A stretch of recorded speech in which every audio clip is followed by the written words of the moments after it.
Hey everyone, Psychoriasin here, and welcome to another episode of the Psychological Problems Podcast. Today, I'm joined by, sometimes joined with Flavia. Sometimes joined at the hip. And joined by Bob. Meatbag. Bob Meatbag, who, Say something. What? Why don't you? Why don't you talk, man? Well, the reason why I don't talk is because I sound like this. What happened to you? Well, apparently I got stung by bees when I wanted to get some honey.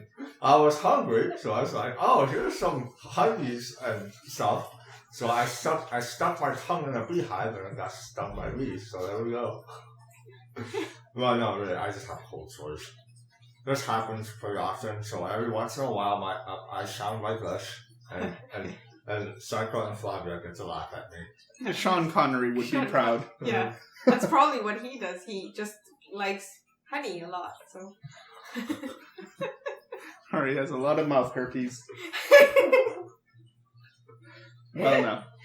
Alright, so for those of you who didn't understand Bob, he has cold sores, and that's it. But you're still going to stick around, right, Bob? I'll do my best. That's good. Hopefully you guys will be able to understand me. Yeah. And if not, this will be a cipher to look at for years to come. Cypher is a bad guy in Final Fantasy VIII. Alright.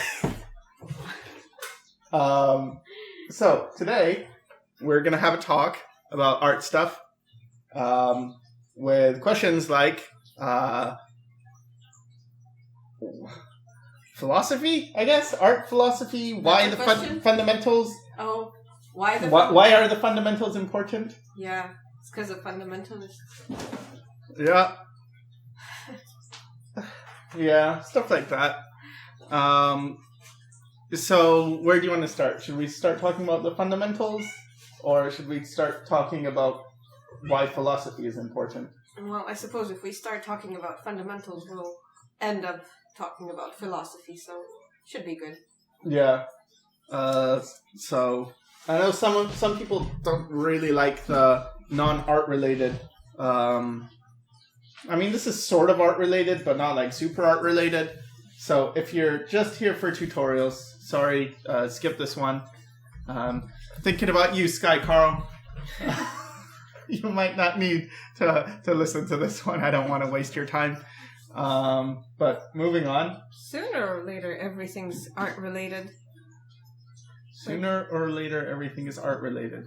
Like, if you're an artist, pretty much everything you come across is going to relate to your art in one form or another.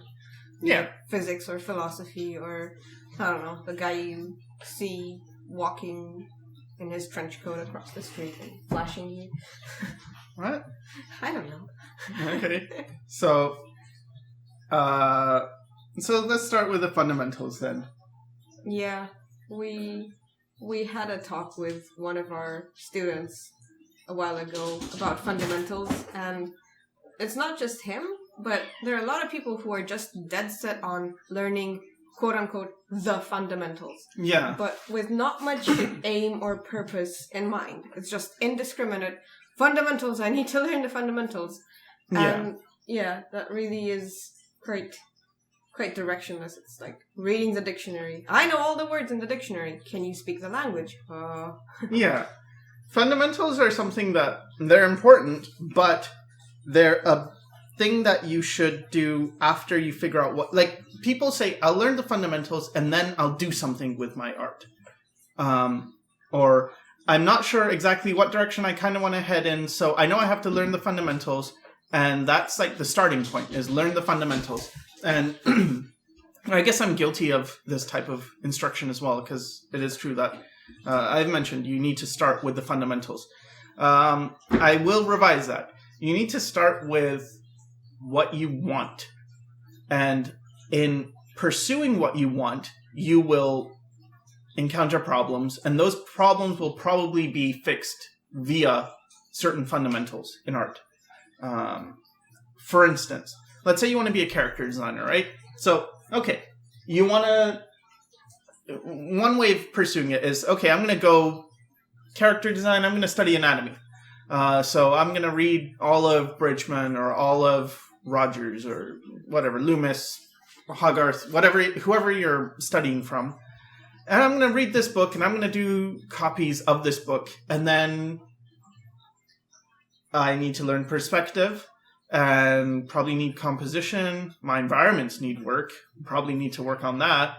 And eventually you're just stuck in this learning stage where there's always something to learn, always something to improve on that you're weak at.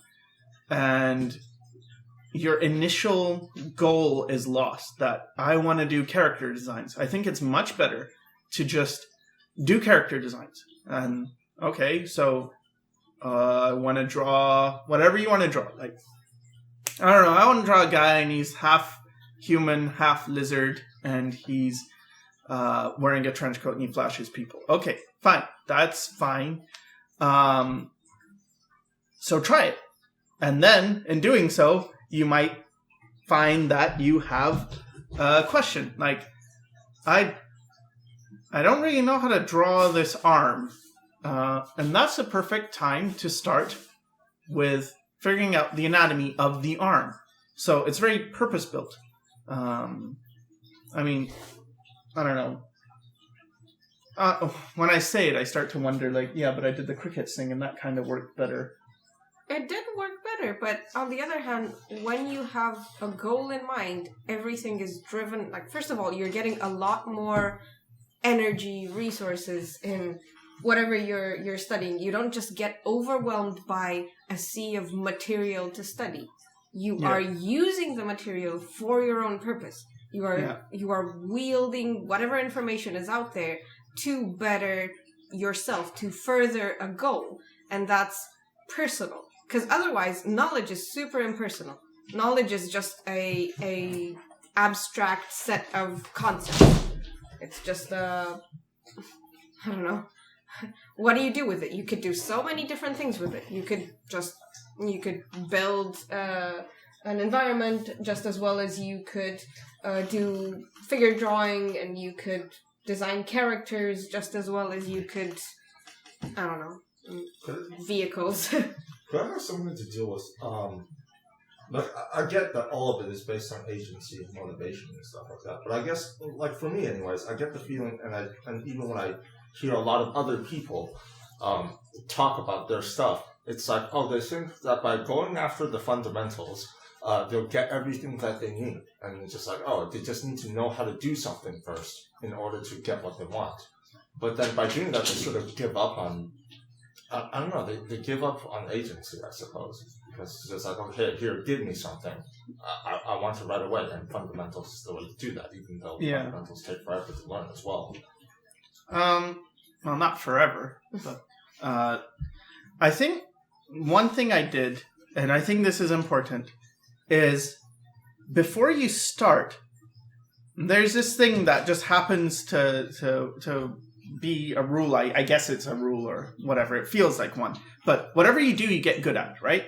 So if you believe this is true, and so far it seems to have been true, that whatever you do a lot, you end up getting good at, you can kind of, before you start, design the artist you want to become. So a while back, I started thinking, what's the type of artist I want to become? And not just like, oh, I want to be a character designer, but more like this. I want to draw quickly because I get tired fast. I get bored of things. So I want to draw quickly, and I want my sketches to have a lot of energy and a lot of life. I want to have good gesture and expressions. I want to have a lot of style because I find that interesting. I get really bored by things without style. I want to be someone who can, in like 30 minutes, do a pretty solid drawing. It doesn't need to be super fleshed out. I don't want to necessarily be... because when I was starting out, I had this thing like, I want to be the greatest artist ever. And that kind of... It's like, yeah, that sounds nice, but it's not helpful. Because what does that mean? It's nothing practical. Whereas when I really thought about it, like, what do I really want? What would I be happy with if I knew if I do one, like if I'm really fast at drawing, that means I'm not going to be one of these slow, meticulous artists. And it's like, yeah, I'm cool with that. I want to be able to do things quickly. I want to have a painting style that feels very fresh. I like to use colors very well. I want to have good values. And yeah, started with that. And then I started thinking, okay, to become this artist, what do I need and what don't I have? So I figured I need to be really fast with proportions because I need to draw in a way that I don't have to rely on guidelines all the time. Like I just need to do a drawing, kind of like you do, Bob. I need to be like that. And then it's like, okay, so I need to do that. So how am I going to get proportions down fast? Well, I need to draw over and over again. Okay, so you need to draw over and over again. And what do you need to draw? Well, the human figure. Okay, so you need to draw the human figure over and over again. So one thing I had is that before I started searching to learn the fundamentals and do all this, is I could draw faces pretty well because I always liked to draw faces. And sure, I learned proportions and things, but even before doing that, I could do okay with drawing faces. And it got to the point that I could draw a face that was okay easily. It wasn't work. But when it came to bodies, it was work. And I started thinking, well, I've drawn hundreds or thousands of faces. I've probably only drawn maybe a few hundred bodies. That's not enough. So I need to draw hundreds of bodies. And I need to get proportions down. So that's when I started doing the crickets. The reason they're crickets is crickets are small. Well, crickets. Okay, so when I say crickets, I don't mean like crickets like the animal. I mean small stick figures. I did pages of stick figures and Flavia said they look like crickets. Yeah, they're crickets. They're dark and they're skinny and they're crickets. Mm-hmm. So I did a bunch of those, at least 20 on a page.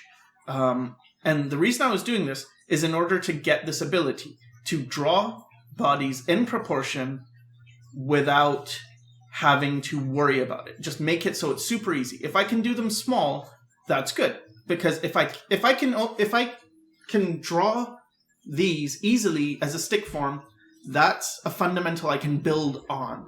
And then I can always flesh them out. But if, for instance, I'm struggling fleshing something out and someone says, just draw a stick figure, and I'm struggling with a stick figure, it's like, woo, you got problems. You can't even draw a stick figure easily. And the reality is that's where I was. I had to be honest with myself. Like, I could draw a stick figure and it would look okay, but it wouldn't be like, that's a cool stick figure. You can draw the best stick figure. So many people discredit stick figures and elementary, just simplified drawings. Like, yeah. even with anime and manga and stuff, it's like people seem to think that it's, oh, there's few lines in it, that means it's easy, or it's simple, or it's, I don't know, basic, or whatever. Whereas it's kind of like the opposite. Yeah. It's like, and for stick figures, it seems like, yeah, this isn't cool. I wanna be an artist that does cool rendered shit, not stick figures are for kids. Like, yeah, I'm beyond that. Mm-hmm. But they're super helpful. Yeah, really. And it's kind of like if you say, oh, well, a circle's a simple shape, right? So that's simple. Everyone should be able to draw a circle. Try it. It's not easy. I can't draw a perfect circle. Or thumbnails. It's the same for thumbnails. So few people notice the importance of thumbnails when you're processing something or doing some bigger drawing. It's like, oh, you don't start, you just go right into it, and then you hit all the problems on a big scale, then you get overwhelmed, and then you're like, oh yeah, this piece is too hard, I'm gonna give up being an artist. Yeah. You could have solved it in thumbnails. Mm-hmm. So what I started doing was that. Just do the crickets, the stick figure things, draw the front view until it's easy, draw the side view until it's easy, draw 3/4 views, and then start manipulating it, then build on top of that, and build on top of that. And it's not glamorous because it doesn't look cool if, someone else is doing a rendered drawing of a character and they've got clothes and you're just doing stick figures. And one thing I decided right away is the first thing I have to throw away is the fact that, because I started this, when I was 30-ish, 29, 30, something like that. So it's like, okay, I'm a professional artist and I could do finished works, but that's not part of, like, the artist I want to be is not this. Because what I was at that time is I was an artist who, if you give me reference, I can copy values quite well and reproduce this reference. My colors are pretty okay when it comes to copying colors from reference.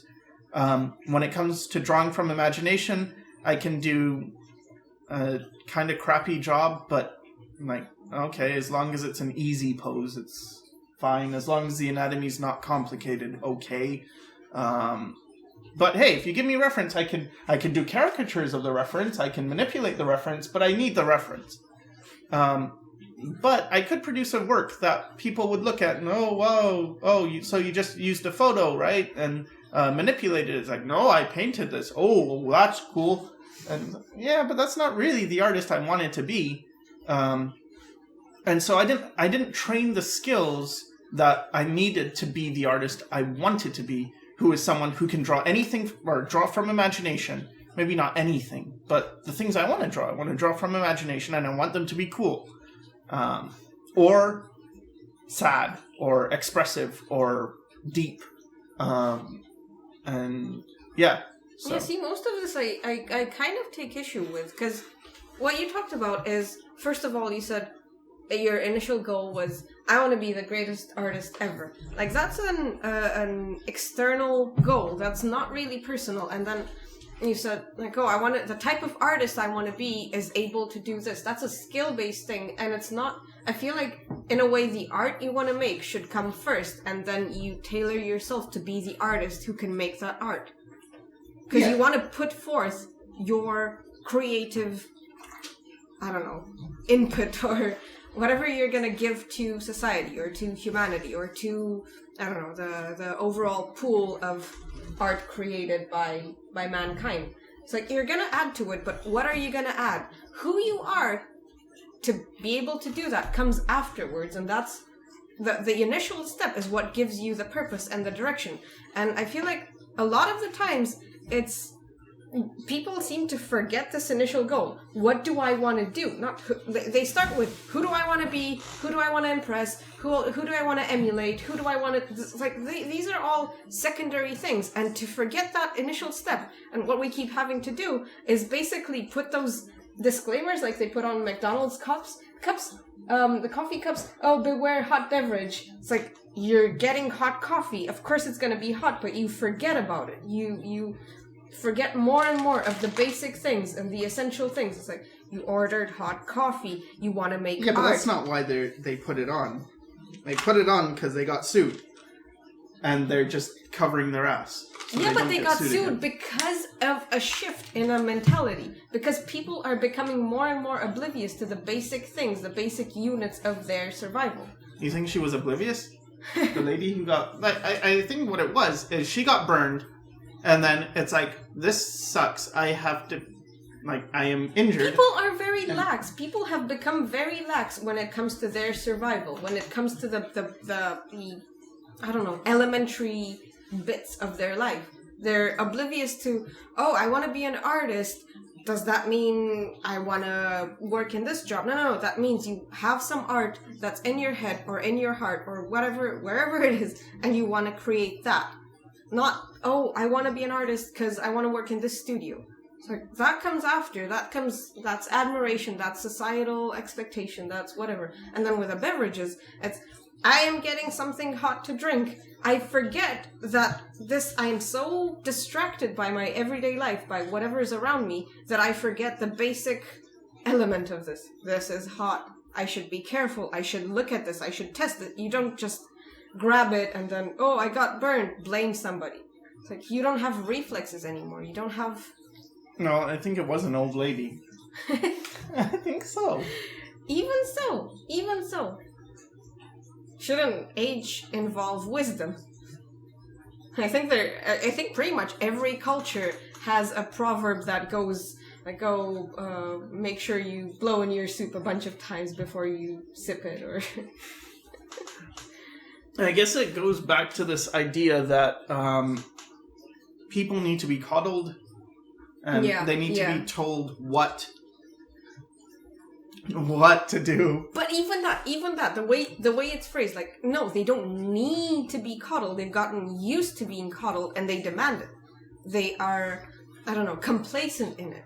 So many, like, oh, just tell me what to do. It's like, where's your initiative? Where's your drive? Where's your, I don't know, going to, if you're going for a mentor, if you're going for a teacher, it's like, don't you have an agenda that you want to put forth to them? Don't you have a bunch of, no, teach me how to start doing stuff. Huh? Yeah. I guess from what you're saying, it's just like even forgetting the basic necessity. Even forgetting the basic necessities, it's like it has a pretty severe consequence to living. In terms of, I guess, not just like dealing with the hot coffee or the beverages, but also in terms of, I guess, with art as well. Because like people do, I don't know. It's almost like it's more difficult. Even for myself, it's like, oh, in a way, I know the answers to my problems in art, but it's just like, oh, I just need to take the more difficult path and prepare myself for it. But then it's just like, we're used to being coddled. That's almost like, well, what's the easiest way of finding the answer?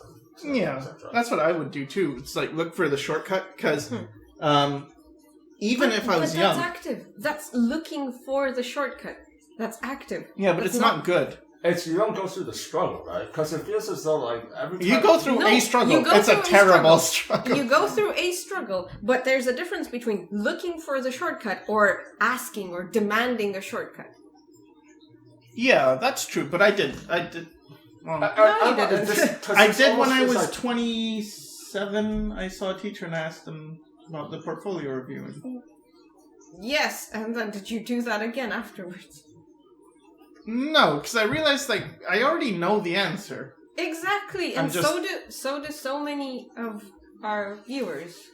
I mean, I guess it feels like it's just a difference in mentality. It's just like, okay, we're still looking for the answer, but because it's the mentality of looking for a shortcut, it's like you're not using as much brain power of your own to look for the answer or something. I don't even know if it's that. I think there's a lot of insecurity that's just fueled by so many factors. Fear of failure?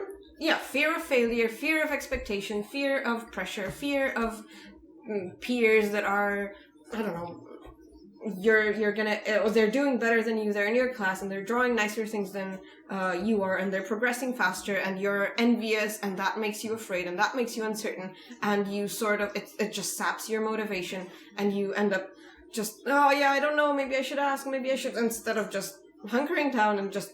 What my thing was, and this is like my personal experience, was that, okay, so I started out where I was okay with art. That was just, I guess, natural talent, if you will.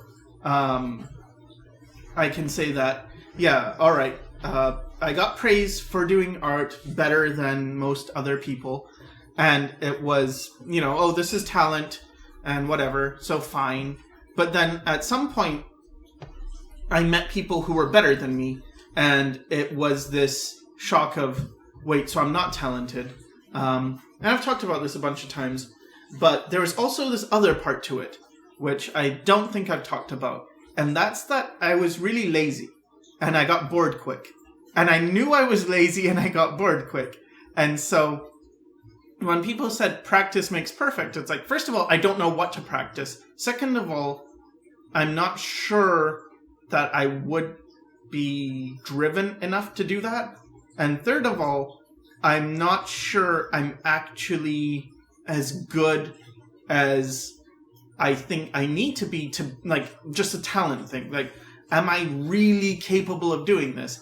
And that's why I felt so much like I need a shortcut, because I didn't really believe in myself. I didn't really believe in this idea that practice makes perfect. It's like, yeah, but what if it doesn't? What if I spent like 2 years just drawing all the time and I was still shit? That's gonna be bad. What if I was afraid of animation for the longest time? I thought, I can't do that. Like, oh yeah, animators are good, but animators draw tons and tons and tons of drawings, and it takes me a long time just to do one drawing. And I would get bored if I have to draw the same drawing with minor changes all the time. And I can't do that. That sounds boring. I want to play video games. Oh dear. But I still want to be good. But and then I would see things when I was like 16 or 17, and you see an article that says, oh, here's this artist, and they were professional and working when they were 16. And then it's like, but I'm already older than that. So now I have to catch up. So it's kind of this, I can't afford to do what everyone else who succeeded did, because they drew a lot and I'm already so old and I haven't drawn a lot and I'm really lazy and I want to play games. I need a shortcut. Oh, no. And I told myself the only way I can do this is to be smarter than everyone else. No. Like, on top of overthinking it, because basically what you said is just overthinking, and the time that you spent thinking about all these things and, musing about all these problems, so you could have done so many drawings. I could have done a couple, but I started thinking, it was just like, I need to be smarter because I know I'm not as hardworking. I know I'm not as patient. I know when people would talk about, I draw like 16 hours a day, I thought that took a lot longer to find that out, but just people who spent all their time doing something, it felt like, but I don't want to do that. And then it was like, but I'm not even talented. But I still would draw because that's what I wanted to do. It was hard to. Yeah, that's the one bit of hope in your entire story. Yeah, it's like, I had the idea that somehow, some way, somehow, I'm gonna figure this out. Yeah. I did read a lot and learn a lot of theory and suck at implementing it. And the reason I sucked is because I wasn't doing what was really important, which was training my basic ability. Not when I say fundamentals, I think the first fundamental is mileage. And this is my first time thinking about this. So there we go.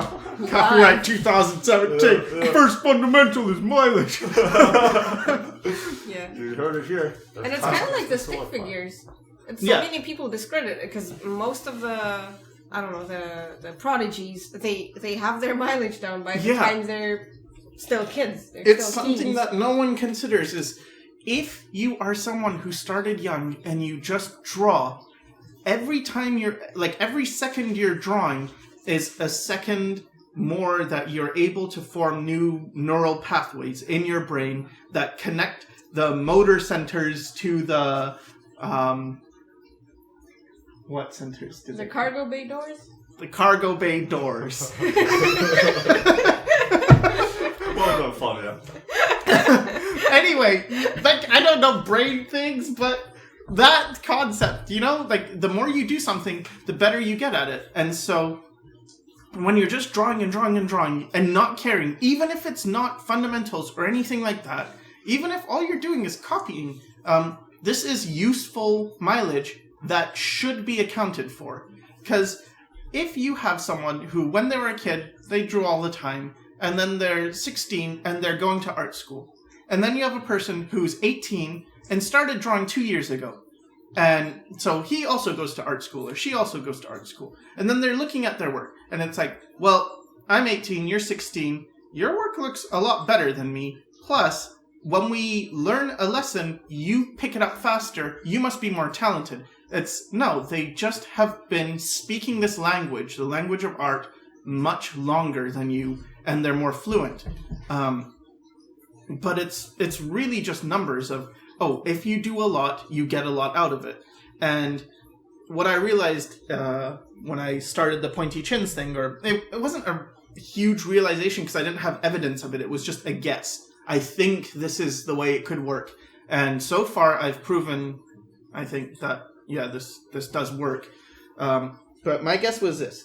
Okay, so if you have a kid that was drawing for like 10 years and just having fun and drawing a lot, and it gave them important mileage, but they were just drawing for fun, then there must be a way, if I focus how I draw and what I draw, that I could surpass them just because they were drawing lots of random things and I can just nail a thing down and then build on top of that, which is stick figures.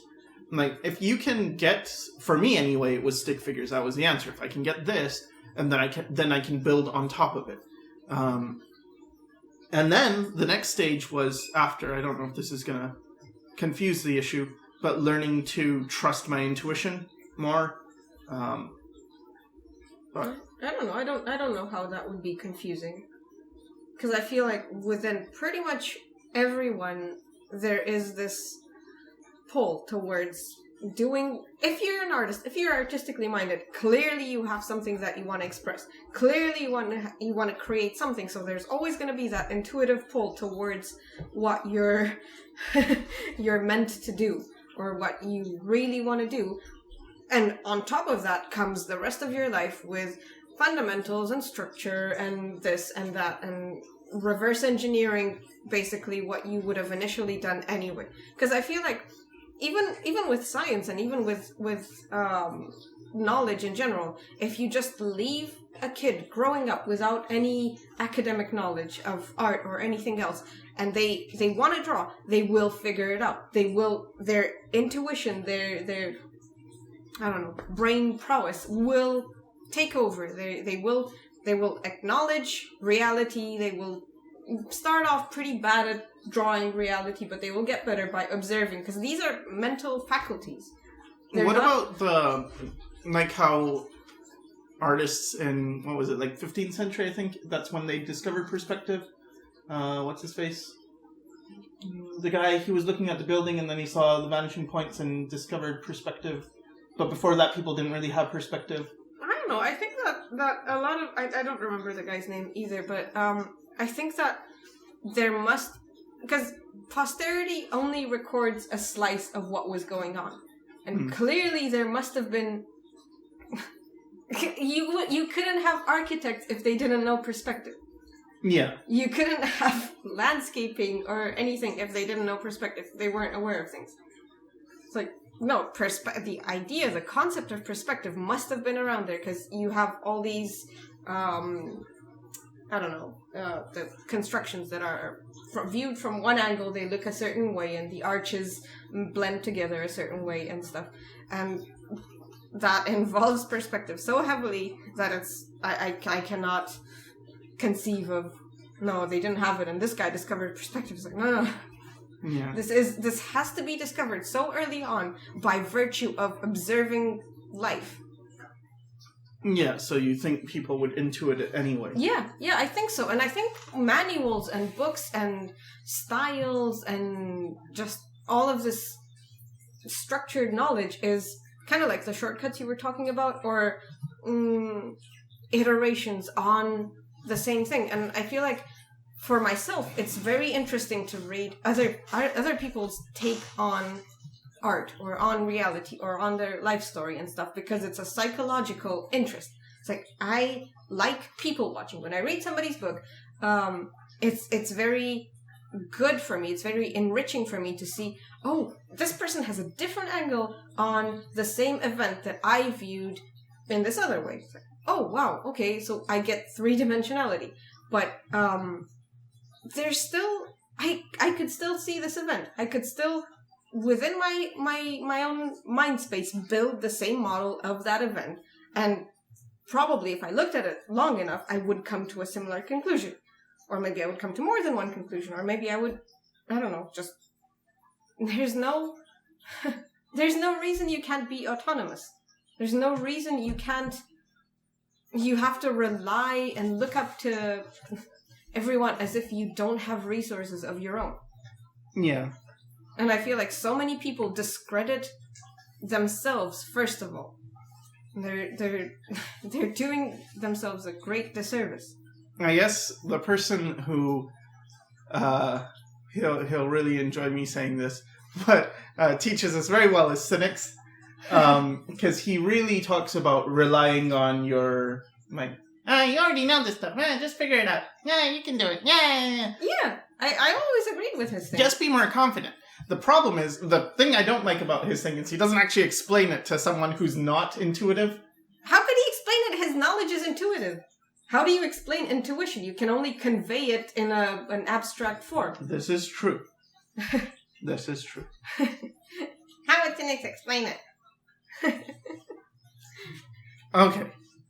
I still think there are ways of explaining it. You can but only it's right. You were right, so that's... You were right. You were right. But it's not just be more confident, so... Yeah, confidence, I feel like, is a term often misused. Yeah. It's a blanket term for so many things, so many issues. It's like, it's not just confidence. I feel like it's more like isolate your brain from the rest and give it time to develop. Because I really feel like when I talk to people, there used to be a time, there is a time where it went out of fashion to just encase yourself in a cocoon and just be in your own headspace and develop and then emerge and then talk to people and then bounce back. Well, yeah, because you have to be successful. But I think going back to the confidence thing, what I think it is more about is don't second guess your initial impulse, because that initial impulse probably has a lot of input from your subconscious, from your intuition. And in trusting your initial, I feel like this is right, before I second guess it, I'm going to put down the mark. That could be construed as confidence, but it's not really. It's trust. Yeah, I think I can attest to that. I think I talked about this before, where just, when you put down the line, you are making a decision. But for me, it's not necessarily like I have 5 decisions, therefore I'm going to pick this one. In a way, it is like that, but it's not that cerebral. It's like I have an impulse. I trust this impulse. This impulse has guided me to good results before, and then I put down the line, and this is the decision I made. Yeah. But that decision isn't necessarily one that's conscious. It's one that's intuitive. And then it's just like there's multiple intuitive choices, but this is the one that feels strongest. And sometimes you can be led astray by your conscious thoughts, like, okay, I want to do this, or I want to do that, but it's just, trust your intuition. Going back to what you were saying about just isolating yourself, cocooning yourself, and just developing, I feel as though for somebody who's, I guess I would be, in a way, the poster child of an intuitive artist, a lot of the things that I was doing when I was young wasn't really for other people. I just drew. Sometimes I showed other people, but because I was only doing it for myself and I was so isolated from doing other things, I gained a natural mileage. And any time that I've had a huge jump in my art has been when I isolated myself, when I didn't go on being social, when I didn't go out trying to promote my stuff, which it's like what Cyber said, it's necessary. You need to do that, and because that's where the connection with the jobs is. But I guess when do you need? When does this? Because I feel like for you and actually for both of you, this point sort of happened too soon. Yeah, it does feel that way because it still feels like I'm discovering new aspects, new dynamics of my art, and new ways to express my feelings. Yeah, and it's not done. It's like this feels like I need so many more years to properly hone this. I can show it now, which will have, I think, it'll still have something to say. But, I don't know, I feel as though there's a difference between harnessing what I have now and furthering myself. And with a lot of things that I'm seeing, it's just like, oh, you need to promote yourself. You need to make yourself out there to make yourself relevant so that, you can stay popular or keep your views or something like that. It's like, no, this doesn't feel productive. This feels draining. This feels like it's taking time away from becoming better. Yeah. It's training an artisan, not an artist. I would go past that. I would say it's just advertising language. Kind of like, how those ads and those commercials have the fear-mongering thing going on. It's like, oh, you need to do this to stay relevant. It's like, what? As if you lose your relevance if you are not present, 24/7 on a social network. Like, what? Lose your relevance to who? I can and for really what? understand that from an outside...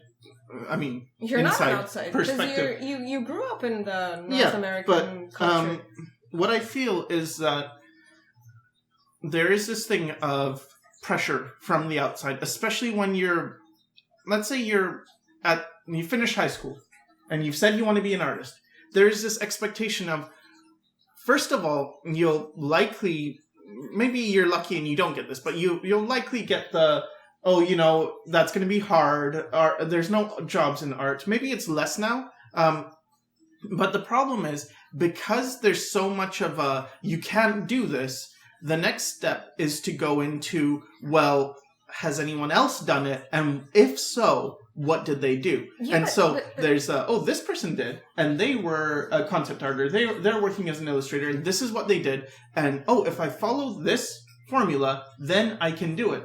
And I think the problem is that people don't understand what development really means.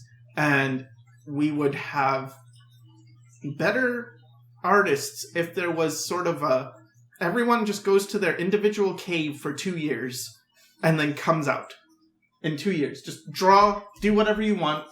Don't look at other people so much. Yeah. Very limited exposure. Just do what you want, but keep doing it over and over and over again, and then come out. But it's like no one, especially when you're young, it's like if you rely on your parents to get you through this, how are you going to pitch that? The reason I can do this right now with the pointy chins is because I've gotten to the point that, yes, I can make money off art, and I gotten to the point. A certain amount that is enough for my survival it's fine. Like, okay, I know I have a few hours every day to work on development. So in that sense, I am giving myself that cave to go to. Maybe it's not the entire day that I spend in the cave, but I get some time to just devote to doing my own thing. But what I've noticed is the rate of improvement is really exponential. Yeah. It's not at all the same as when I was trying to learn fundamentals or trying to learn this or that. It's like, no, that felt slow and this feels pretty quick. Yeah. But I feel like the turning point that you talked about, like, after you finish high school, you're already, 17, 18 on average. Mm-hmm. That's already much later than what I'm thinking is the actual turning point. Because from what I've observed so far, your childhood is bombarded with, what are you going to be? What are you going to do? What are the people around you doing? This whole popularity contest, it's very foreign to me. It's like, strive to be popular instead of strive to be the best. That's very alarming. And I feel like with an artist, this is very dangerous.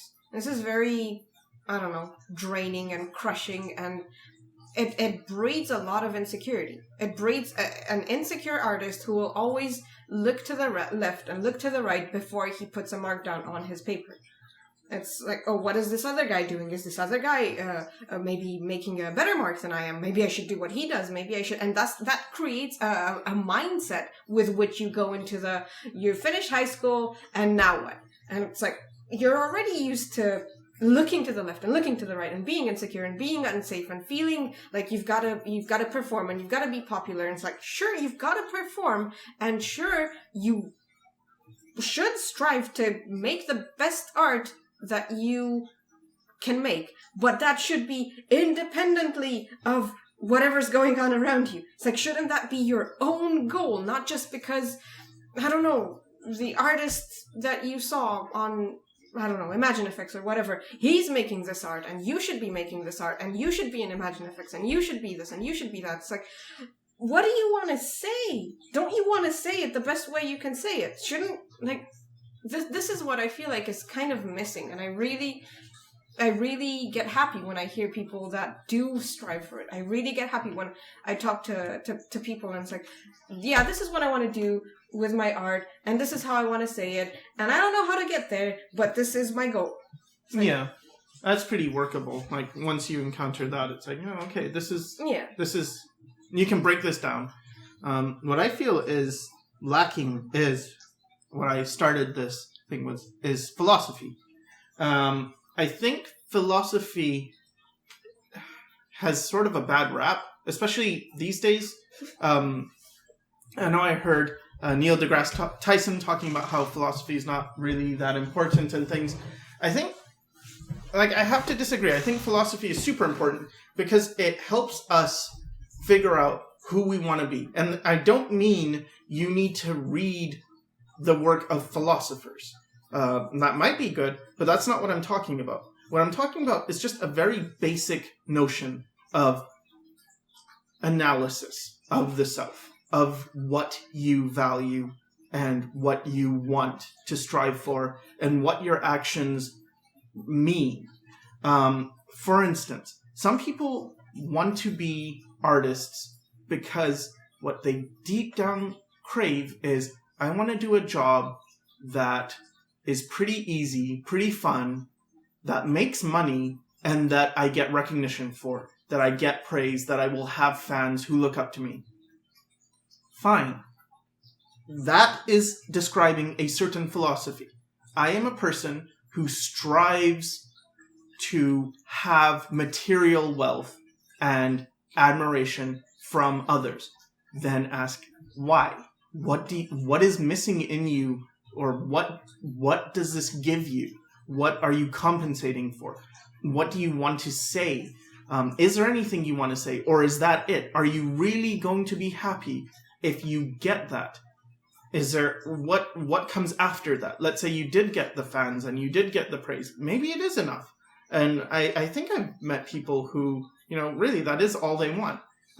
But this may be wrong, but I don't really consider that an artist. I consider that a craftsman or someone who, you're successful at what you wanted. Yeah. But I wouldn't say that's really an artist. And I think there are very few artists. If I think about what I consider an artist is more someone who has something to say and the skill to say it. That's basically it. You have something that you need to convey. It's very important that you get this out of you. And then, the skill is, necessary. That sort of goes hand in hand, because otherwise how are you going to get your point across? But it doesn't mean you need perfect skill. It just means you need enough to say what you need to say. For my philosophy, I think it's that I want to be someone who is always learning. I want to always improve myself. I want to say something worth saying. I want to be true to myself, and I want to maintain integrity. I don't want to just get successful or famous, but have to compromise on who I am. And I'm not saying I am that yet, but I'm saying that's what I strive to be. That's my philosophy. I want to be happy, I guess,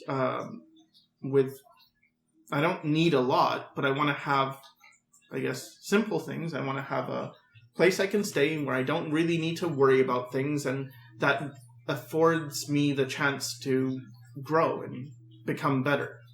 I don't really care too much about fame.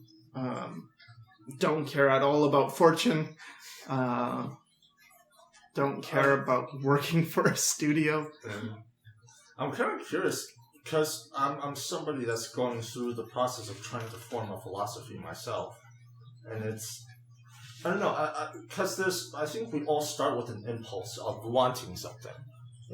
For me, it's, when I was creating art, it's not like I had the idea of wanting to create the ultimate piece of work, of being the ultimate version of myself and creating something. It was just this feeling of wanting to strive towards integrity in terms of expression, in terms of creating something of value. But that was just an impulse. I guess what I'm curious is just like, where does it evolve from impulse into a solidified thing that you're striving towards? I think it comes from really looking beyond the first thing you see. Mm-hmm. Like for me, it's the first thing, especially if I was young, would have been, I want to be better than everyone else. Okay, that sounds like something, but if you ask why is this really what you want? Do you really want to be better than everyone else?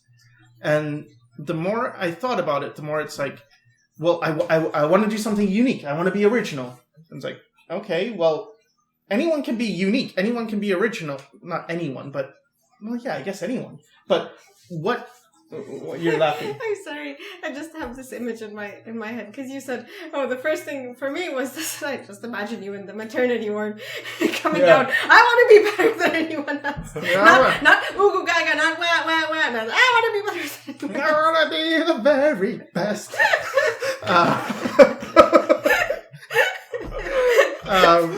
The story begins. I want to be the best. I want to be meaningful. Yeah, because that doesn't really have much behind it. That's sort of empty.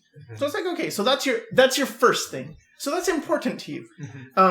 But looking inside that and seeing the best. What does the best mean to me? Does the best mean I make the most money? And no, that wasn't it for me. Well, this artist, let's say Sargent, he was in his day considered the best. If you were Sargent, would you be happy? No, because Sargent doesn't have the expression I want. I feel his work is eye candy, but it lacks depth. In that, I am figuring out myself. So you want depth. So you want originality. What if you do anything that's original, but it's just something that you don't want, but it's original? Would you be happy with that? Like, no. I want it to be original, but I want it to be me.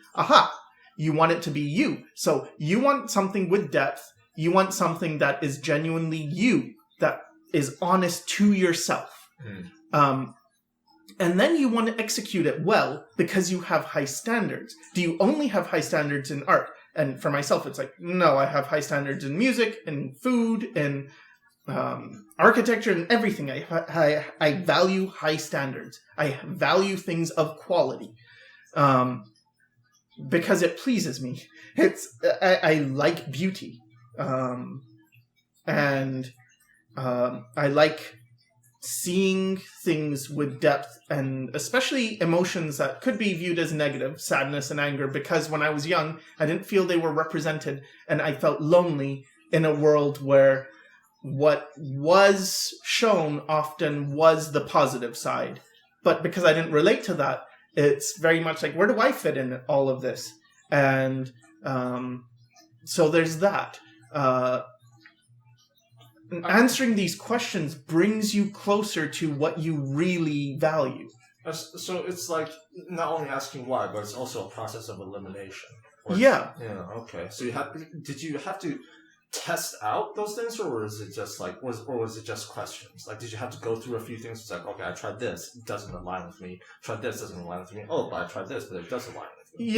Yeah. And there's things that it's really like. I'm talking about, I figured this out, figured that out. This took decades, so this was not, I just sat down and asked myself a bunch of questions. Because I knew I had standards, but it was very hard to even wrap my head around this, like what standards was. What it started from was really pattern recognition, that I would be in a place and I would try something, and it's like, I really like this, and I don't like these ones, but I like this. And then, that's our most expensive one. That's made with the finest ingredient. Okay. I went to like a marble store, and they had all these, like the big slabs of marble and granite and stuff. And I was walking around, I was like, yeah. And then I found one. It's like, whoa. And they didn't have prices on them. And the guy's like, that's our best thing. And it's like, I'm really drawn to this. Yeah.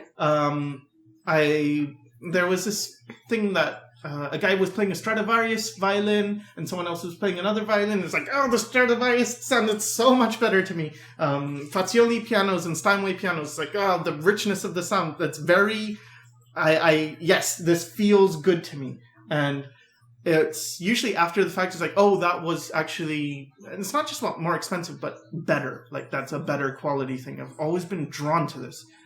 Even when I don't like something, I can kind of feel the quality in it. Bob.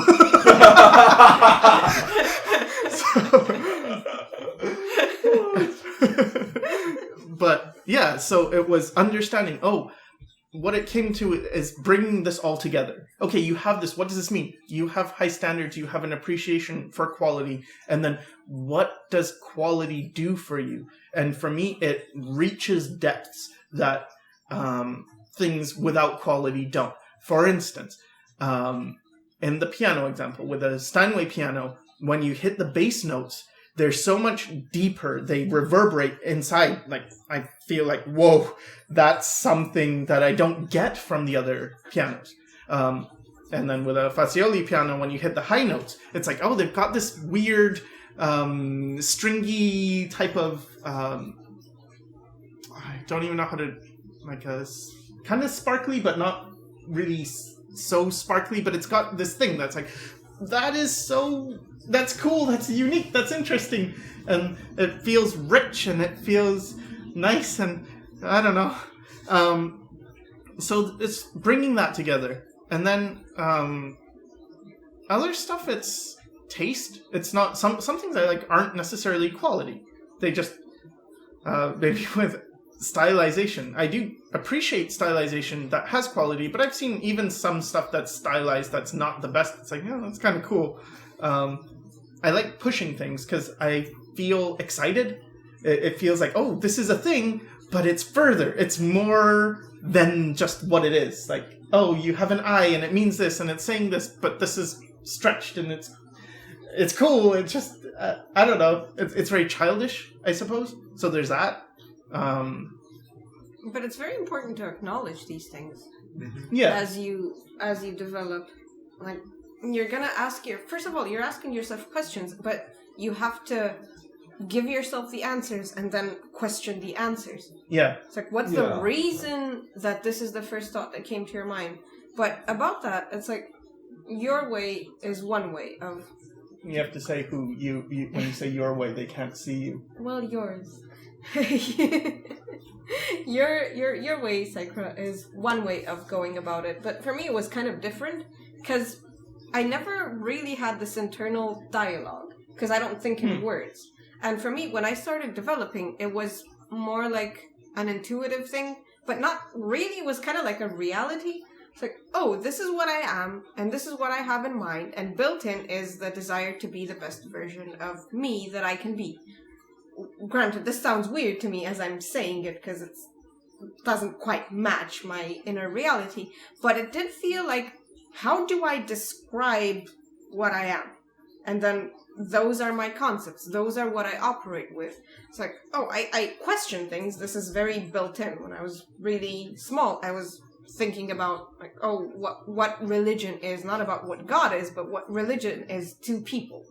It's like, what is prayer to people? What is religion to people? So this is a thing. This is a preoccupation of mine with people and characters and whatever. But it's already built in a way. Like, the images in my head are already there. I know what I want to be. I know what I want to make. I know how this feels. It's just sort of contouring it. So do you want to talk about that? Like, what art is to you, what you want to achieve, what your philosophy is? I suppose art is my first language, I would say.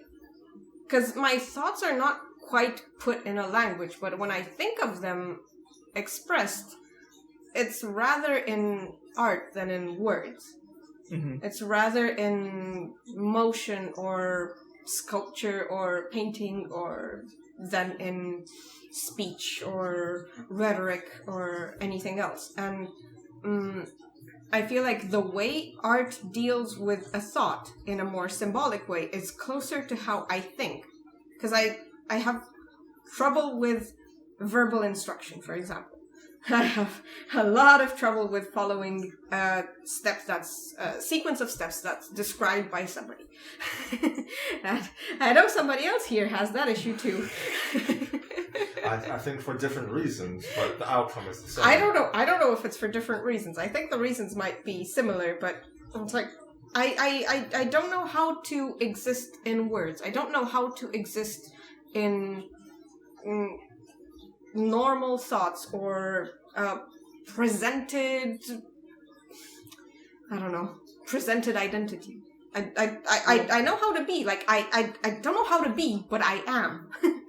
Well, do you want to like talk about why, like you told me why you are the way you are? Do you want to talk a bit about that? I don't remember. What are you talking about? Oh, I guess you said that it's like you became conscious when you were super young, right? Yeah. So it's just like that makes sense. It's just okay. So you don't necessarily. I don't know. You became conscious, so your left brain must have activated at that point for some reason. Yeah, I don't know. I suppose this whole left brain, or rather analysis and intuition for me, they're sort of merged. Because is that what it is? It's just sort of it's because it's so young. It's like it's yeah. Not When separate. you develop, you develop, it's usually you have an intuitive approach to life, or you have limited senses, you have limited processing power, and then you develop. From sensations, you develop perception, and then representation, and then you move on to concepts as you grow older and you acquire more information about the world. But for me, I didn't quite lose my symbolic, childlike thinking, I guess, or I don't even know what to call it. And then as I developed, I sort of still halfway kind of think in that way. Don't I know it? Because it's like the reason you think the way you do is because your left and right brain are supposed to never really separate. I guess they seem everything goes on at the same time for me. It's not now I have to use my intuition and now I have to use my analysis. What do you mean you don't use them at the same time? Yeah, because for me it's very much that way. It's like even as I'm discovering art, if I shift my way towards intuition, I'm stuck in intuition. If I shift my way into the other side of my brain, it takes a while to get there. Yeah, I'm suppose stuck there. Yeah. By the time I guess with both of you, by the time you're thinking about it, it's already formalized. Oh, this is intuition and this is analysis. It's like, oh, they have titles. It's like, they're not supposed to have titles. It's kind of like, there's your left hand and there's your right hand, but they're there even before you name them left and right. And you use them, and if you have to push something out of your way, you will use them regardless of whether they have a name or not. And you don't, I will now give instructions to my left hand to raise and then shove. And then, I forgot. I also need to give instructions to my left hand to... I don't feel like you give instructions to intuition, though. I don't feel like you give...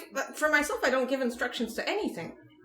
Not even for analysis. It's just, something that happens around me and I notice it. If I observe it, I will do both things at the same time.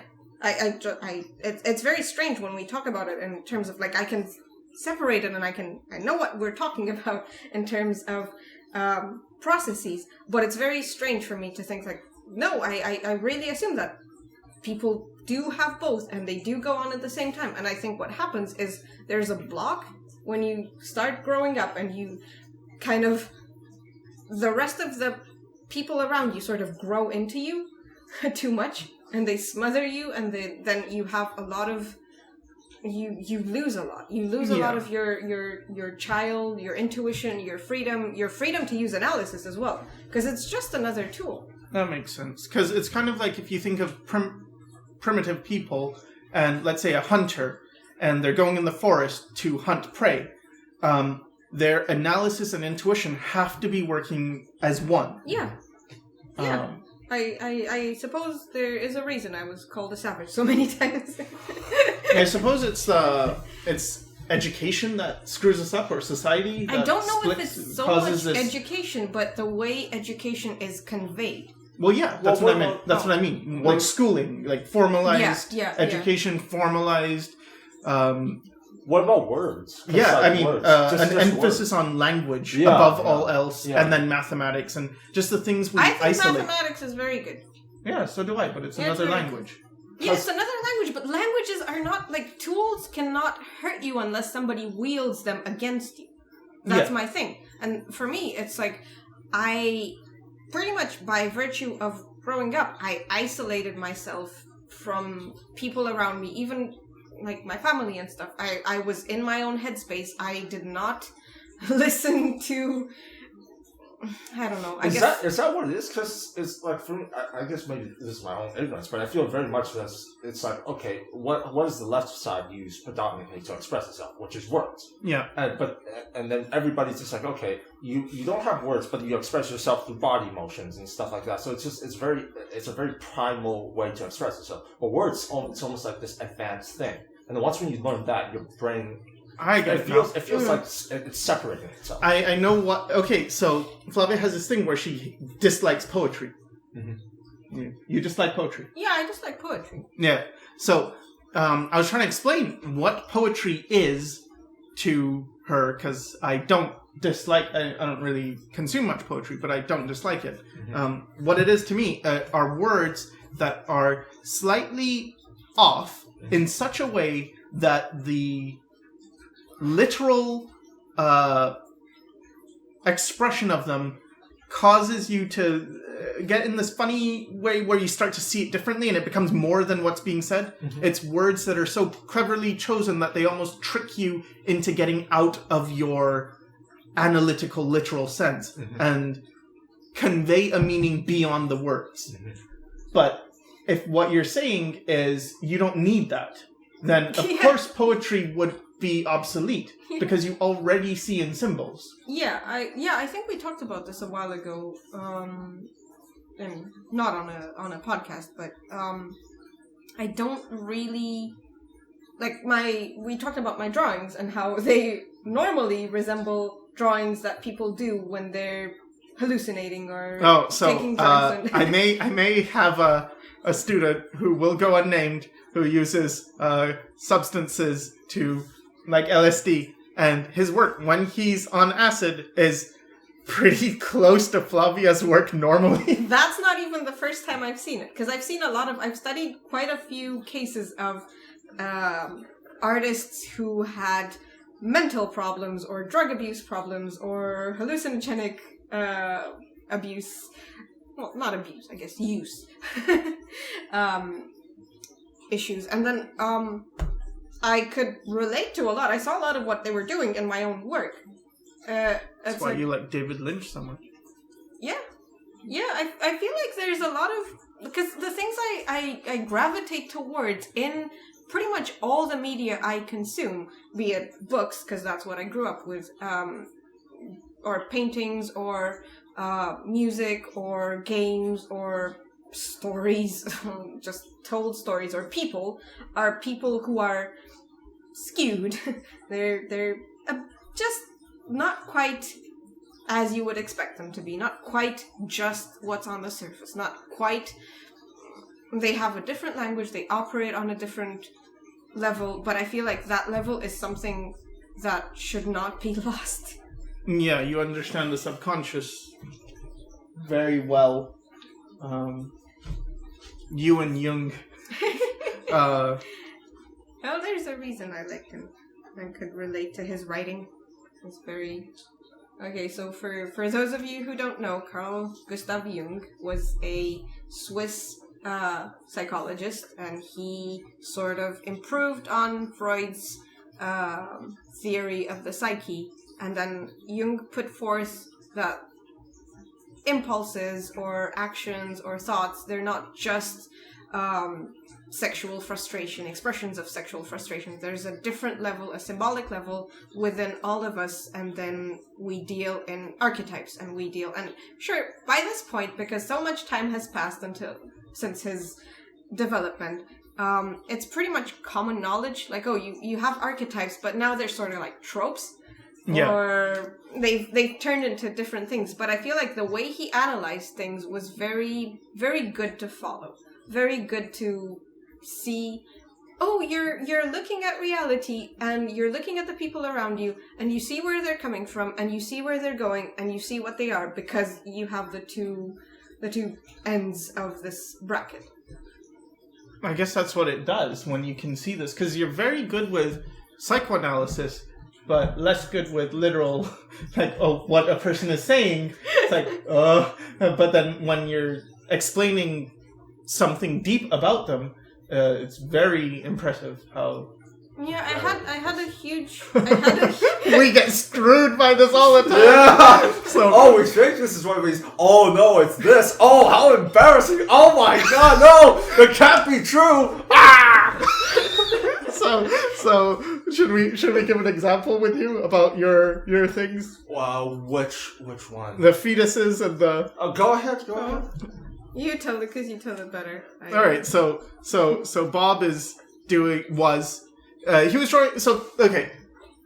I guess this happened when I think I told you to just. What if you just did your screaming faces? Yeah.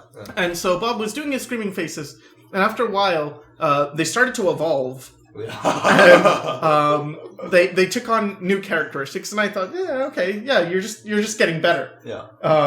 And then they started changing more, and then Flavia, you saw his work when it was already in this process, right? Yeah, I saw. You saw it in a way at the very early stages. Yeah, when you were still doing the sketchy. Yeah. And basically, she made this comment that I really disagreed with at the time, and it was basically, these look like fetuses. Yeah, these look like fetuses, and I'm like, what? This okay? Yeah, it made no sense to me because they were just screaming faces. It's just like, wait, this is a fetus? I don't see it, and I didn't agree with what it implied. Yeah, just that. This is I'm a creature that is undeveloped. Yeah, but then what happened was my screaming faces started getting bodies. Then they started getting features, and they started becoming more and more humanoid. And then once I saw it in hindsight, fetuses are humanoid. Yeah. Okay. Oh, there we go. Well, actually. But yeah, it's this weird thing where it's just like looking back at it in hindsight, it's just like no. Yeah. We have this happen to us often, where Flavia will say something about our work, and it's like this. Doesn't seem like it makes sense at the time, but then after you progress, it's like, oh, god damn it. It's exactly right. Like the clown thing. Yeah. It's like, oh yeah, why? So Bob starts doing clowns, starts drawing clowns, starts drawing mannequins and puppets and stuff. And it's just like, from my perspective, it's, Bob's just, he likes puppets now. Oh yeah, he must have seen this somewhere, and now he's just drawing this. And then Flavia explains how, no, he feels like a puppet. He feels like he's being manipulated, and then it's, that's actually turns out to be the case. It's scary how much deeply. I guess because our everyday actions is dictated on some level by our subconscious, but I guess with our art, it's just more deeply connected. Yeah. And then, and it's like it's this thing where it's just like a lot of the times I have a very, I guess, left-brained way of explaining why something is turning into something. But then with Flavia, it's just like, no, she sees beyond that. And then she sees beyond, it's just like, what my logical reasoning is. And then it's just, it's very piercing and revealing. It's just like, oh. So I should say what happened to me then. Yeah, go ahead. So I was doing cards for the Comic-Con thing a while back, for a Eastern European Comic-Con. A couple of years back, I guess. And I was thinking, what do I do? I was still in my sucky phase, so something, you probably know this about me already, but I don't feel like I'm very good because of reality. I can see it. And then, anyway, I was thinking, I'm not that good, but they've invited me to this thing, and I should do something, so what should I do? I guess I should do something I'm good at. And I thought, I'll draw girls, and I draw these girls, and they're all, kind of weird, but pretty, but unapproachable, and whatever. You would look at them from far, but not get involved with them, because they're just things to look at, and it's sort of objectifying, and yeah, sort of, in a way. I suppose it's objectified, and that's not to pass judgment on what should be, any more than Bob's clowns are saying this is what a person should be. But it's then she explained to me about how I relate to females. And this ideal that I have, and it's like, it's distant, it's beautiful, I look at it, but I can't get close to it, and just, what was it? You were relating this to your analysis of it. I don't remember my exact... whatever. That's why I'm you tell it better. I'm usually just... Anyway, I found out, she explained how this is the type of girl I find attractive as well. It's like, God damn it. I guess it reveals, because all of us have some unconscious, I don't know what the word is, urges or predilection towards something. but then maybe we don't find that to be very admirable or something, or we just don't like it, and then so our conscious mind can reject it. But then it's still there, and then when it gets revealed, it's like, oh, so this is what I know. It's not a fun feeling to confront, I suppose, to find out that even though maybe you might try to be better, but you're not. And the worst is when she turns it into describe your parents. Oh, shit. That's the worst. Okay. Oh, we never had a choice to begin with. Oh, we never even had any agency when it comes to becoming what we were. Yeah.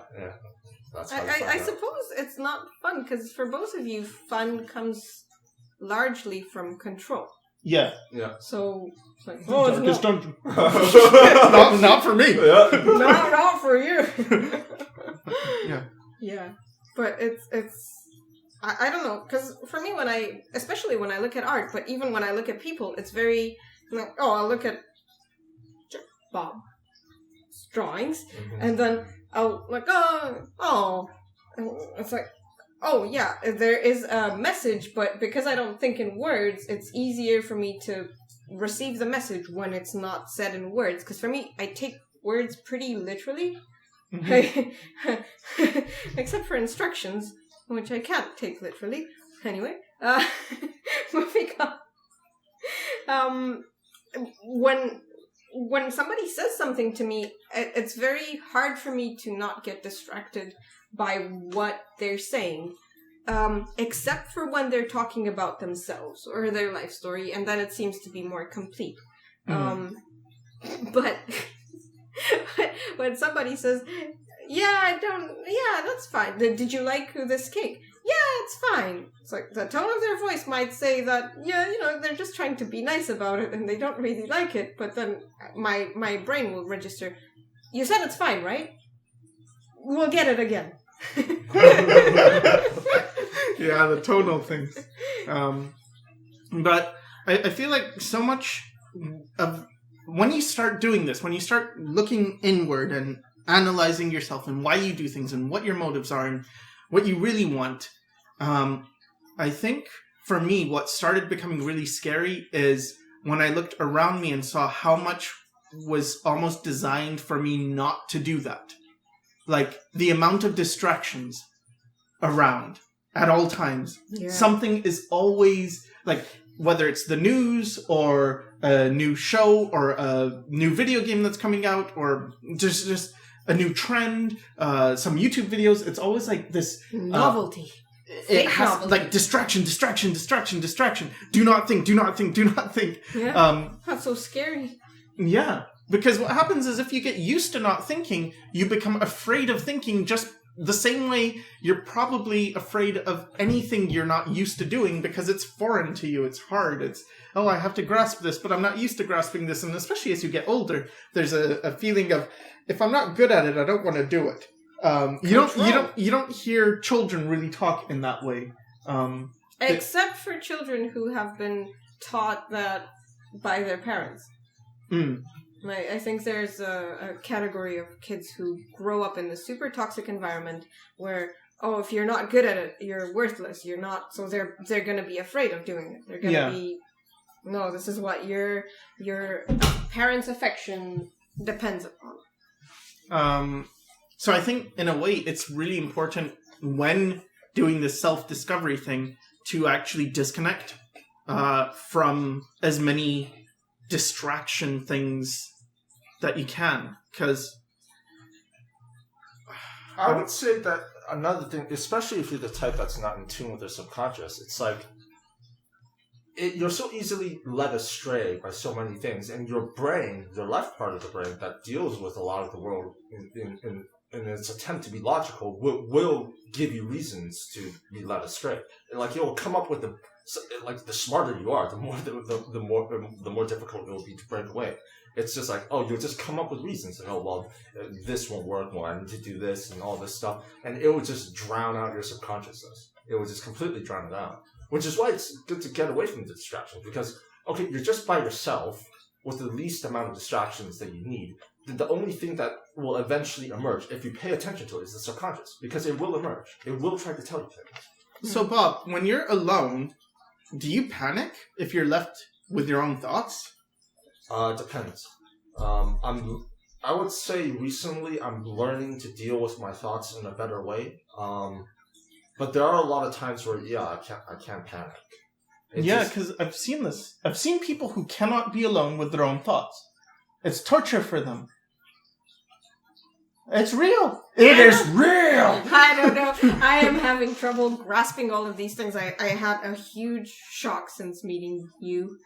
I introduced her to I introduced her to North America.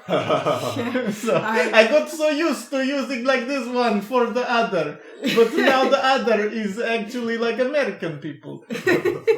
Yeah, it's such a huge, like, all of this excitement and novelty and entertainment. It's so boring. It's so there's no substance to it. Like, how many almost identical images can you consume until you get bored of clicking on them? How many nearly identical manga issues can you read until you get saturated with them? And how, like, I don't get it. It's like those prison people in isolation. It's just like, okay, they can't do much, but they have to do something. So they build up a routine, which is like anything to escape whatever it is that they're isolated in. So like for the prisoners, it will be like the isolation. I guess for North America, it'd just be whatever they're stuck with the current culture. And then they're just forced to digest whatever it is that they can get, that eventually becomes a comfort for them. Or I don't know, maybe that's just the way they grow up in that filth, and then they just think it's good.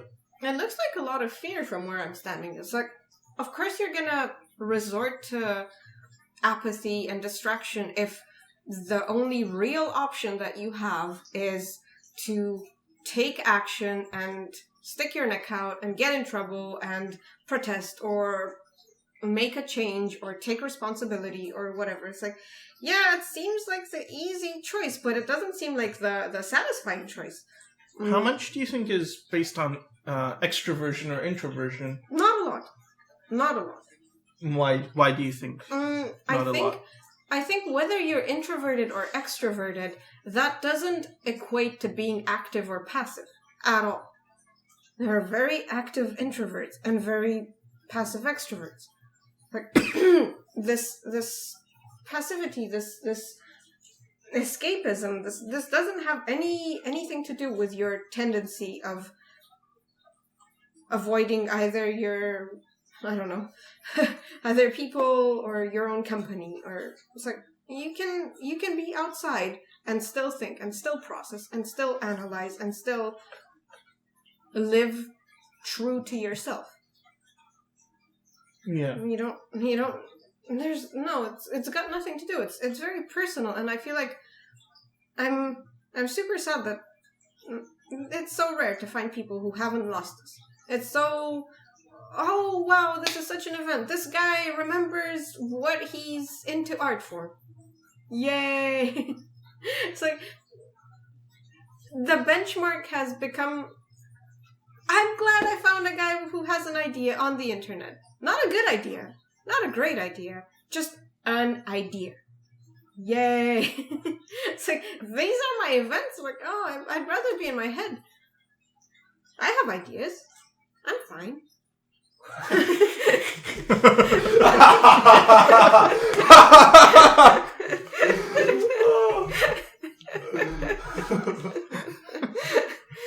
Thank you for your contribution, Bob. Sorry. Make him laugh. Yeah. What I would suggest, if someone hasn't done this, and you're listening to this and you're wondering, I would ask myself this: what do I truly like to draw? And then the first answer that comes to mind, if it's the intuitive one, then trust it. And then, if you can, try taking a month and just doing that. See what happens. It should evolve. It should change. Like, it should start But And now we're gonna have no more students. now we're going to have no more students. That's true. But we might get students at different levels.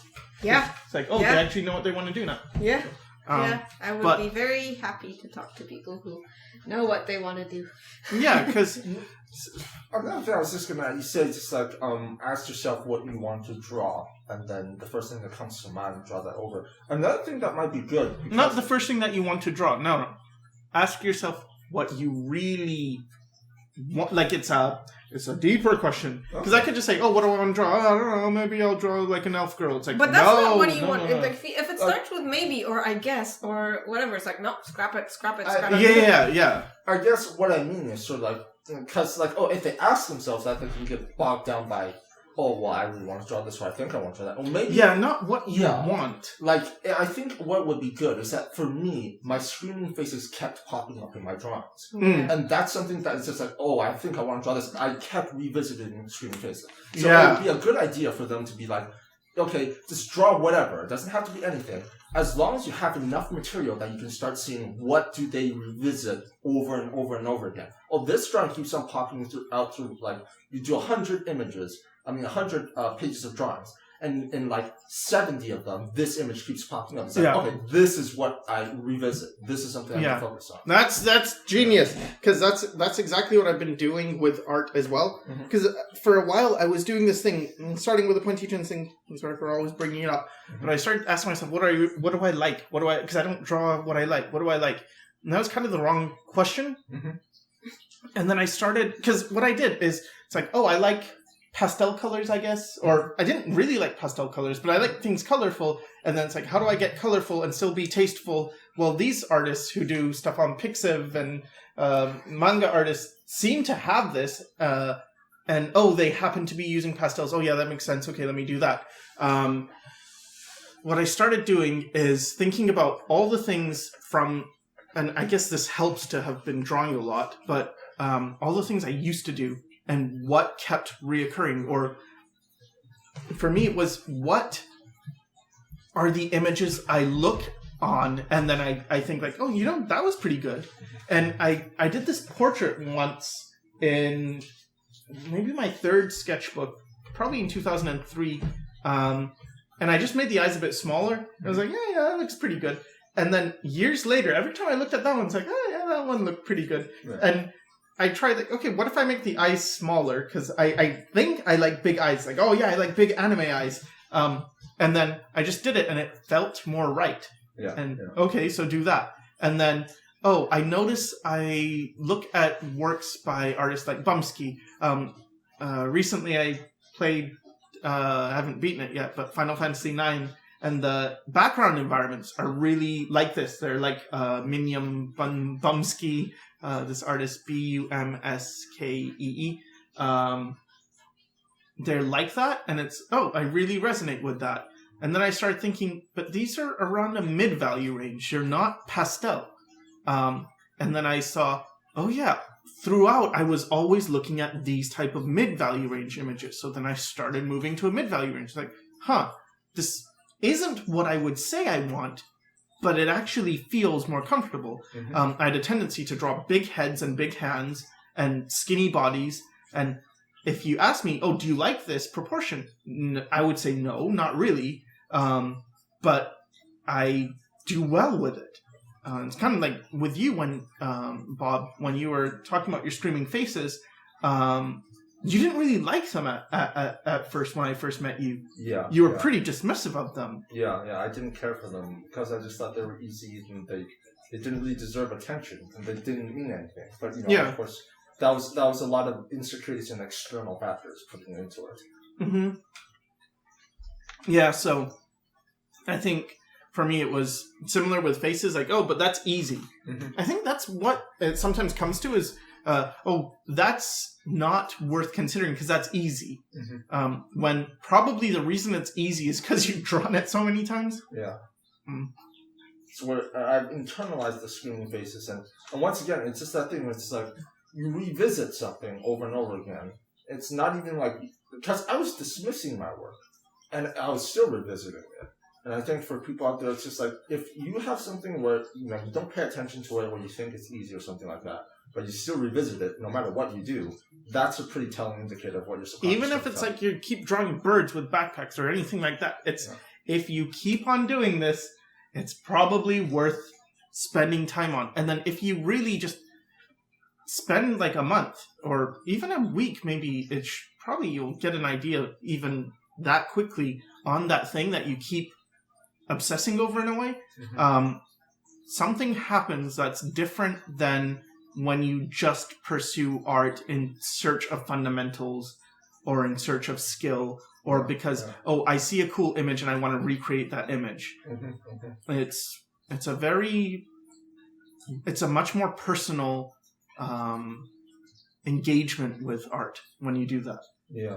I think that's what's also missing is with so much fan art and this and that. It's like, these are things that are cool, or these are things that are popular, but are,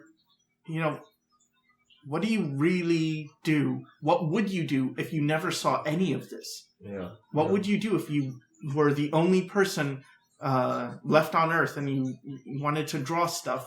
What would you draw?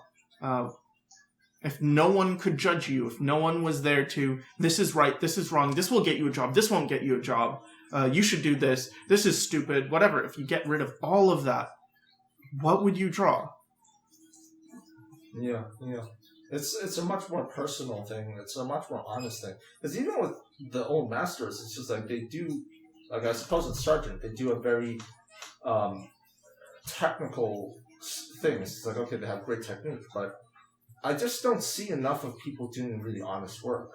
And it's very rare to see that. And it's just like, I just wish people would explore that more. This is something that should be more prevalent in culture. It should be something that should be shown honestly. But I think it's also that you have to look for it. Because if you just consume what's readily available, you will find the large number of people who do derivative work. But if you keep your eye out for things that you can relate to or things that are meaningful, I think you will find the... Well, I think there's a difference between... It's like, okay, if you try to find for something, you'll find it eventually, I suspect. But what I mean is like, it's like this should be more well-known. It's like, okay, fine, it should be easier to find. It should be more out there. To who? And why? Consider the why and consider to who are you expecting to know and appreciate a person who does meaningful, honest work? Another person who does meaningful, honest work in their own right. However, this is not the majority of people. And this is never going to be the majority of people because just there's a bell curve and there's an amount of people that do this and they are the top 2% or whatever. It's like, this is never going to be in the majority. And if you're looking for exceptions, if you're looking for exceptional people, you have to dig or look for, I suppose. You have to dig find a bunch of corpses. Well, a lot of them are dead. I don't know. You can't just, because this is taking on you as the consumer of art, if you want to consume meaningful art, you cannot be passive. You cannot just expect, I'm just going to open my mouth and wait for the deluge of internet to shower me with meaningful work. It's like, no, it's going to shower you with whatever is there. And why would you need to open your mouth? So that you ingest it. Oh, I guess. Eyes? Whatever you're into opening. You can open your legs or your mouth or your... This is not how you consume art. Well... I really like this Guga painting.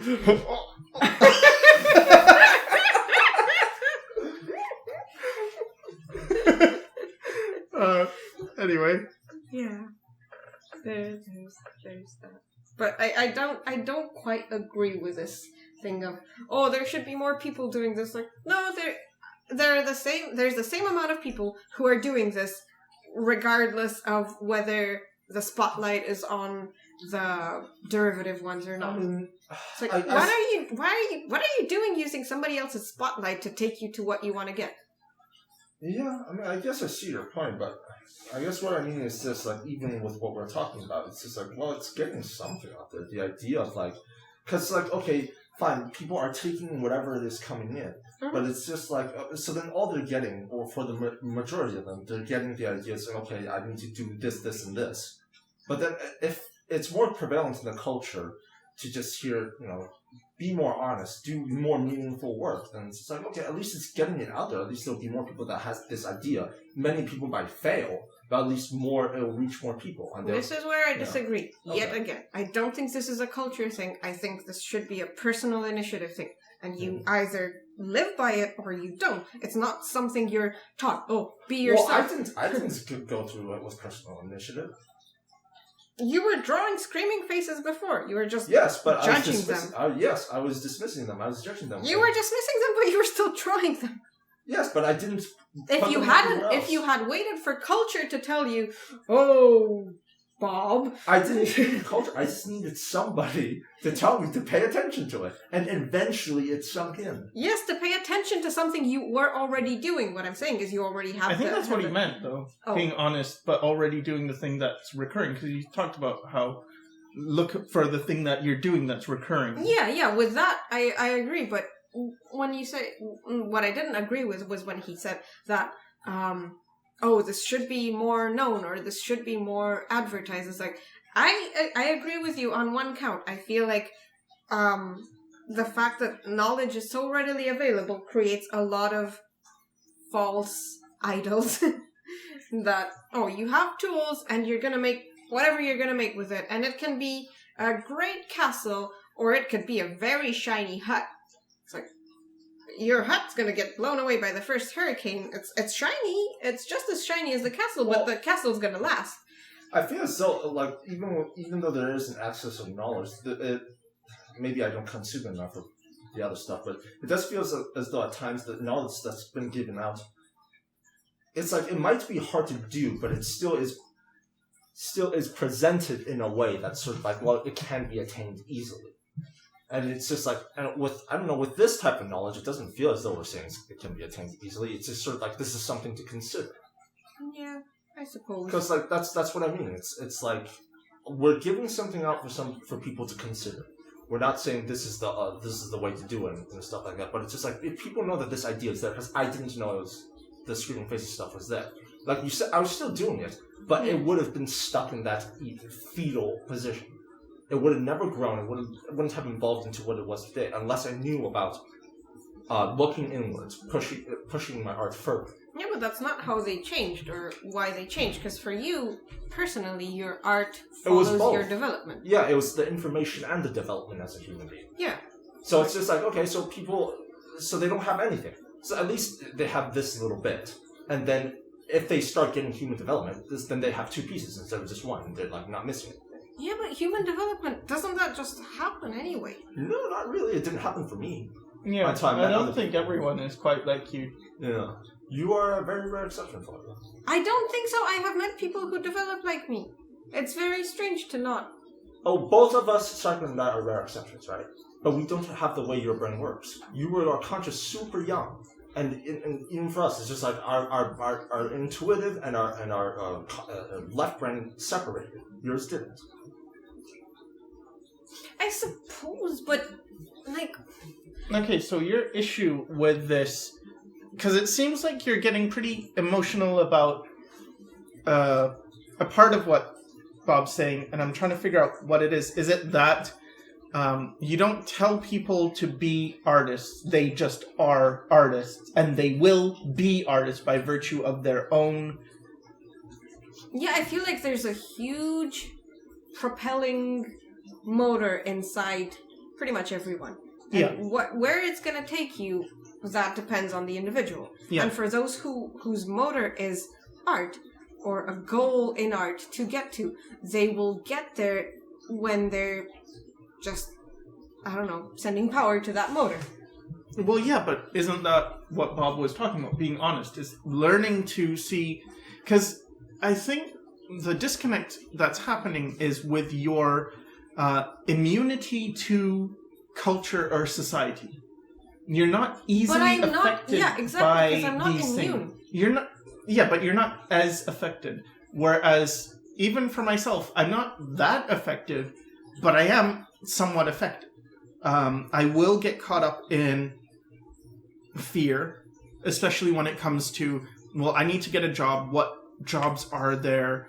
I guess I need to do what these people are doing because that seems to be where the work is. I guess I need to... I don't know, I guess this is kind of what I want, or this is close to something I like, so I guess I'll do this. But I'm not immune to that. However, this goes back to the philosophy thing, where I really believe that the individual uses the culture that is available to him, not the other way around. I feel as though there's this thing that Sakura told me about, where it's just like, the great people are outnumbered by people that are not great. But in a population of 7 billion or more, there's bound to be a bunch of them. The problem is that not all of they have the potential, but but a lot of them don't realize the potential. And the ones that do realize their full potential are even rarer. And what I mean is that, yeah, there's probably people out there, a lot of people who will not be able to reach true art. That's just the way it is. But there are people out there can, but they can't access that potential. They can't get there on their own. Okay, and And what I mean by that, and what I mean by this knowledge being more prevalent, is sort of it's like we're increasing the odds of people being able to create real art, to become aware of real art, of becoming aware of exploring themselves deeply, of acknowledging their subconscious and acknowledging what their subconscious is trying to express. Because for me, I have the potential. But imagine if I never knew about the idea, if I never met Cycle, if I ever never met you, or even heard about anything about just explore your subconscious. Just explore it. I would be stuck where I was, and I would just be a person who has unharnessed potential, wasting away doing nothing. I suppose if that's how you meant it, I agree with it. Yeah. That's what I meant. I'm sorry if I wasn't clear before, but yeah. Yeah, because my understanding of it was initially that, you need to teach more people how to be artists. No, they just need to be made aware of the potential. They just need to be made aware of this is an option that can be accessed. This is a depth that is there. It's not just fan art or Dungeons and Dragons or fantasy stuff or just sci-fi stuff. No, there's a deeper level of human expression. Yeah, and for me, what it is to save them from the trap that I fell into. Mm-hmm. Because what I really needed when I was 23, 24, is for someone to look at my work and say, hey, your faces are really good, just do that. Mm-hmm. You know what you want to do, just do that. And then I would have said, but I'm missing this and this, and it's like, dude, you're fine. You're going to be fine. Just believe in yourself and you're going to be completely fine. Yeah. And if that person was someone who had ability, who had skill, and I could believe in them, then it's like, right, that would have really helped. As opposed to, I didn't get much praise for my art at all for a very long time. And then by the time I did get it, it was when I was doing stuff that's like, I don't really like this, but I guess I'm getting praise finally. Yeah. When I learned how to draw or paint portraits and it looked like a photo, it's like, now people seem to like it. That's such a shame. Yeah, because But I suppose there is a reason for that. I suppose there is a reason for that. Because remember, what was it, today? We were scrolling through some images and then I saw, this image, or was it yesterday, this image looks like it was painful to make for the artist. Like, it's colorful, it's whatever. But I think what might have happened is that because you were so easily derailed and you were so often doing things that you didn't really believe in or didn't really resonate with you, that might just on an unconscious level transmit to whoever was looking at the art. Because when I look at your art, it's very... No, I have to look at more than just one piece, and I have to look at more than just the studies, and I can be impressed by the studies, I can be this, but that's not the thing that I look for when I think about your art. Yeah, I think I just didn't meet the right people. I met people who... when someone's doing something different, it's often not viewed they don't see the potential in it. They don't see where it can go. Yeah. And I've had this a lot where, I mean, even my current work, to me, it's not ready. It's just I'm posting more work online now. I'm posting more on DeviantArt and stuff, but it's just experiments. And the other thing I'm doing is I stopped. One of the reasons why I would do these things where I would start posting and then I would read comments and then I would get discouraged, or I would feel like, oh, people really like this work, I should do more of it. And then when I tried, I would fail, like it wouldn't be that good. And I would get caught up in, oh, I can't post this is bad, I need to do something better, and I'd get so wrapped up in it that now what I've started to do is, I was kind enough to get DeviantArt Core membership things given to me, and what it affords you is to upload in advance, so you can schedule your posts. So what I do is, I think I'm like 2 weeks ahead of whatever I'm posting. So I'm posting old work, or people are seeing the work when it doesn't matter what they say. Because if they say like, oh, I like it, it's like, yeah, but that's 2 weeks old, I'm doing something way better now. You're like those stars. By the time their light reaches you, Yeah. they're already extinguished. Yeah, I'm already dead. But what's happening is I don't worry so much anymore. Because it's like, well, knowing that whatever, if they like it or if they dislike it, it's 2 weeks old work means I can just keep creating. But my original point was it's very hard to see potential for a lot of people, especially in something that's different. And I think... Especially if it's at the early stages, too. Yeah, I think if I have a gift, one of the biggest gifts I have is that thing, that the same thing as standard, I can see potential. And so when I saw Bob's work, it's like, potential. But it's not necessarily the same as what other people will see. What other people seem to see, or what's more common, is to see something that looks like something that's already celebrated. Yeah. So, you look at someone's work and it's like, wow, that looks just like the work that I saw in this movie, and that was a really good movie, and everyone liked that, and your thing looks like that, therefore your thing is good. Instead of, your thing looks nothing like anything I've ever seen before, and I don't quite know where to place it, and or something like, oh, you just draw screaming faces, why don't you do things that other people do, or... You know, it doesn't need to be that, but it's very hard for most people, I think, to see anything beyond what already is, to see what it could be. And that's what I really wanted, is someone to look at my work and say, you may very well not be good right now, but you just keep doing this because it will lead somewhere. That's pretty normal, because for most people, the primary need to be met is safety.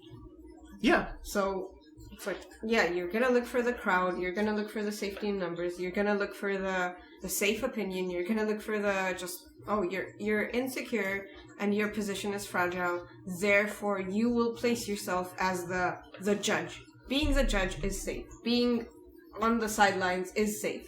And ironically, it's not safe at all. Because here's the thing, if you learn how to draw or paint like whatever is popular, and there's 1,000 other people that draw the same way, and they can do the job you can do, you're expendable.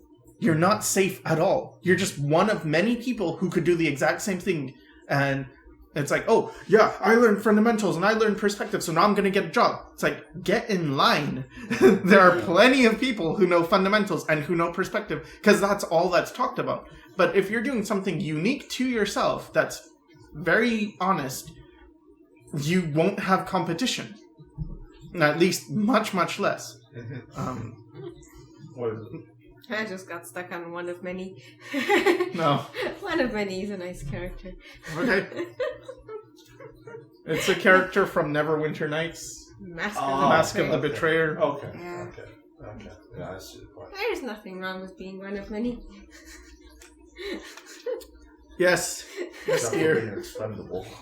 Way to confuse the issue. He is not expendable. Sorry about the confusion. Alright, so I guess that's it. Thanks, everyone, for listening to us ramble on. Babylon. There's only 3 of us, though. There's 5 of us. Oh, there is. There are 5 of us. Thanks, everyone, for listening to us, Babylon 5. Now. To us 5. Babylon. Anyway. Stupid. Yeah, so I want to go ahead and thank my guests, Bob, Pisiku, Chasse, and Flavia. And you. I'm not my guest. Why would I be a guest? I don't know. Why You're would you be? the host. I'm the host. Fine. You should thank yourself too. This is not gonna happen. Okay. See you next month. Yeah. Bye. Bye.